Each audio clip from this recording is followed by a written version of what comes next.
Well, hello there, everyone. How are you doing today on this wonderful day of 2021? Yes, the year of hindsight is over.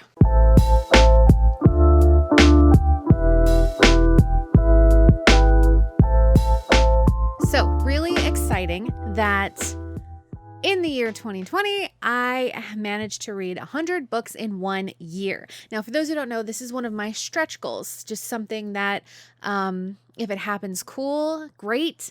It's not because I do believe in quality over quantity, but then as the year was going and I just kept reading and I was getting closer to that, my competitive brain kicked in and I was like, I am doing this. So I think I sacrificed length of book more than quality. Like I didn't sacrifice quality. I still had fun reading what I was reading. But I definitely, my my average book length suffered in the last 2 months of the year. So, and I got struck by a heavy reading rut at the end. It was kind of tough. I had a hard time focusing and sitting down and reading a book. So audiobooks were definitely my best friend the last 2 months of the year because I just could not sit down and focus, especially the last couple weeks. Now, I think that more has to do with the fact that my furnace is still out and I'm cold and annoyed. But you don't want to hear about that. We're here to talk about books, and we're talking about the December wrap up. Okay, in the month of December, I read 11 books. So the first one I'm going to talk about is The Witchcraft of Salem Village. Now, this was by Shirley Jackson. I have a tough relationship with Shirley Jackson's books. This is the third one of hers that I've read. I feel like, okay, so you could read this on Goodreads too. And let's see. This book has some cursory knowledge of the Salem witchcraft trials. It's a time period I'm very interested in and fascinated by. But if you already know a little bit about it, don't read this because it's just, like I said, it's cursory knowledge. It's stuff that sort of any passing, anyone who's even passively looked into it would know a lot of this stuff and recognize the names. It doesn't do anything interesting or new or it's just, gives some good information. There's nothing wrong with it if you've never heard of it or, this is a great place to start. There you go. But the other books of hers that I've read, We Lived in a Castle and The Haunting of Hill House. As a horror fan, I understand her importance to the genre. I get it, 100%. I see her influence in the genre. Cool.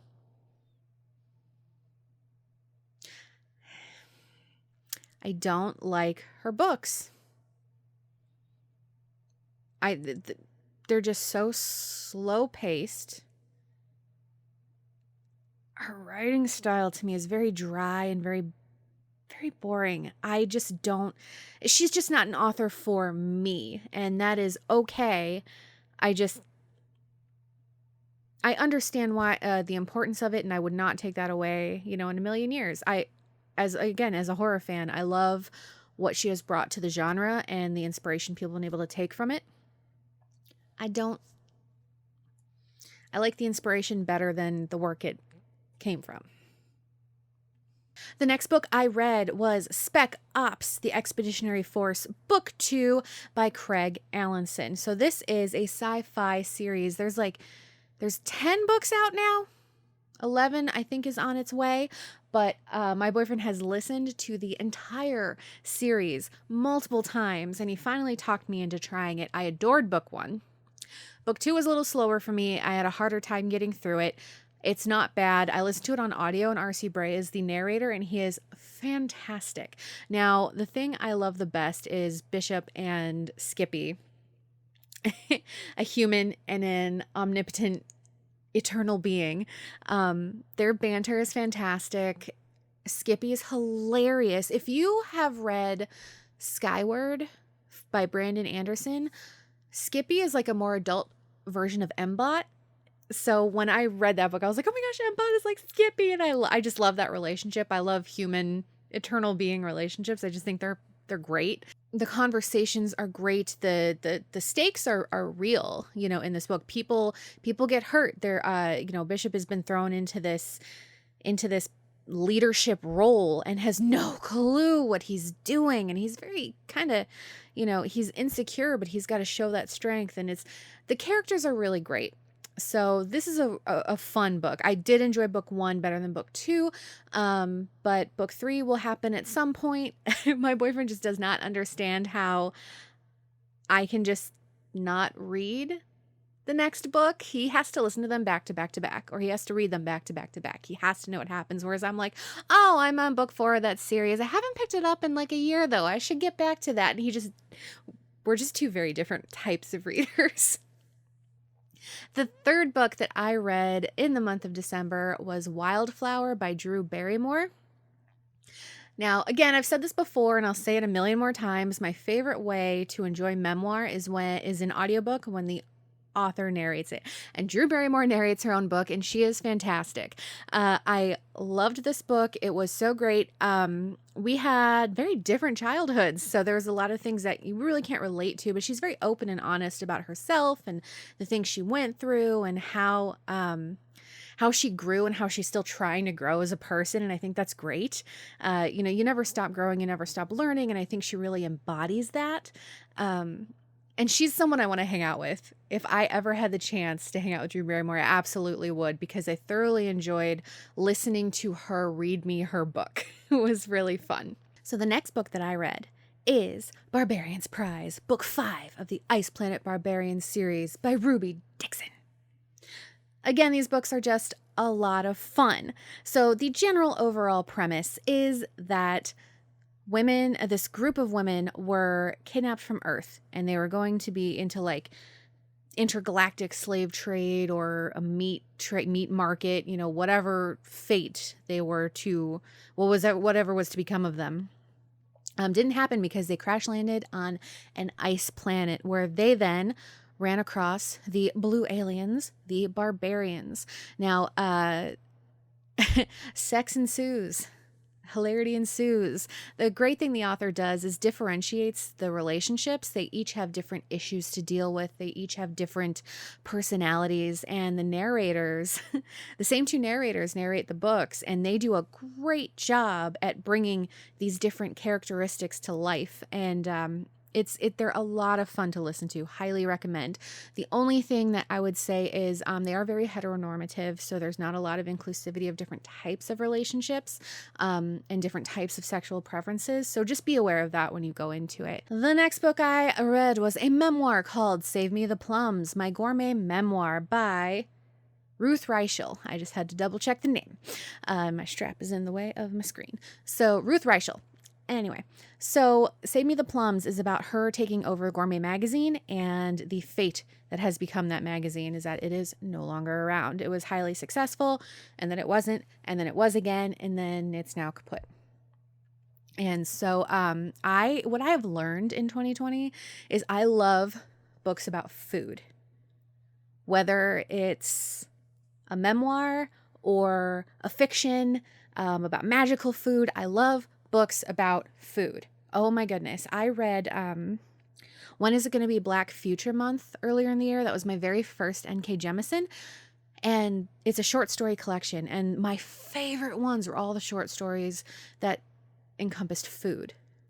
And I love books about food. So this one was really interesting to listen to about how, how do you run a magazine, the types of people that Ruth Reichel had to deal with. She had to learn a lot because she had never had a job like this before, so which can be very, very stressful. All right, if the angle changed a little bit, it's because my battery died and I just had to switch it out to the fresh, full one. So the next book was A Woman of the World by Rebecca Gilman. Don't have much to say about this one. It was an Audible original. It was basically her giving a speech about her life, and I don't really have any opinions on it, so moving on. Okay. So Audible came out with its catalog. It's Audible Plus catalog. So if you're a member, you can borrow as many titles as you want, basically. And since I read one Amish romance earlier in the year, Audible is just like, and Goodreads are both like, here's all the Amish romance. Read it all. And I'm like, what? I had an entire list of just Audible romances. Oh my goodness gracious. So many Audible romances. So many Amish romances. So I was like, you know what? Okay, algorithm gods, here you go. I'll listen to another one. And Christmas was coming up, and I listened to A Simple Amish Christmas, and it was super cute and highly predictable. I knew exactly what was going to happen. I mean, any rom-com can, anyone who's watched a single rom-com could have told you what was going to happen. Younger woman, older man, not like old, not like creepy older, but just older. She went on her Rumspringa and discovered that she loved to be in the medical field, but she wanted to come back to her Amish roots and commit herself to her faith and her community. Cool. Dude, she comes back from her Rumspringa and a dude is like, so she ends up basically being a nurse for him or an assistant because he's the only medical professional or medical, person available other than an English doctor. So she's helping out in a lot of ways, and he's now seeing her in this fresh light of womanhood rather than, as a silly young girl for the first time, and then falls in love, and then there's a misunderstanding that's cleared up immediately, and then they fall in love, and so it's a sweet Amish Christmas. And then I went right from that and jumped into Barbarians Mate, Ice Planet Barbarians #6, which was steamy and sexy. So those are the two exact opposite things that I read back to back. Is it weird that I felt a little, I felt a little weird going from the sweet little Amish book to Barbarians Mate, let's get it on. The next book that I listened to was pretty intense. This one has all the triggers for sexual assault, triggers for sex with a minor or sexual, situations with a minor, abuse, and just, I really enjoyed this book. It was fascinating. It was dark. It was really eerie. And that is Split Tooth by Tanya Tagaq. What else was really cool about listening to this on audio, which I do recommend if you are able to get past the triggers, is she's a folk singer, throat singer, and she has a very unique band. And she's worked with a lot of other people too, which I learned after reading this. It was pretty cool. But in between each chapter, she gives sort of like a vocal performance. It's not like a song, but it's like an element, a sound element. And at first it really threw me. I didn't know what the heck was going on. But as the book went on, I'm like, oh, okay. And then so you can start hearing the different elements of how she puts her music together. And you can imagine how they go together eventually. It was really cool, really strange if you've never heard something like that before, but I am fascinated. It's definitely something that I'd like to look into further. So Split Tooth by Tanya Tagaq, really intense. She narrates it herself. She does a fantastic job. It was very real, very raw, and just really intense. The next book I read was Idiot by Laura Cleary, another celebrity who narrated her own book. This one was it wasn't, it's not the top memoir that I would have picked to read, but it was available on my library app. I use Overdrive, and I was just really craving a memoir, and I hit play, and I was actually really shocked at how much I could relate. Maybe not shocked, just surprised. I never knew much about her. I watch her videos on YouTube, so I know of her and I know what she shows on her channel. I didn't know much else. Now, I can't relate to her when it comes to the drug and alcohol abuse and the addiction. She was very real and raw about that stuff. And it was a good book. I really love it when people can just be like, this is me, and good, bad, and the ugly. And she was very honest about, or I felt she was very honest about who she was, where she came from, why she made the choices she did.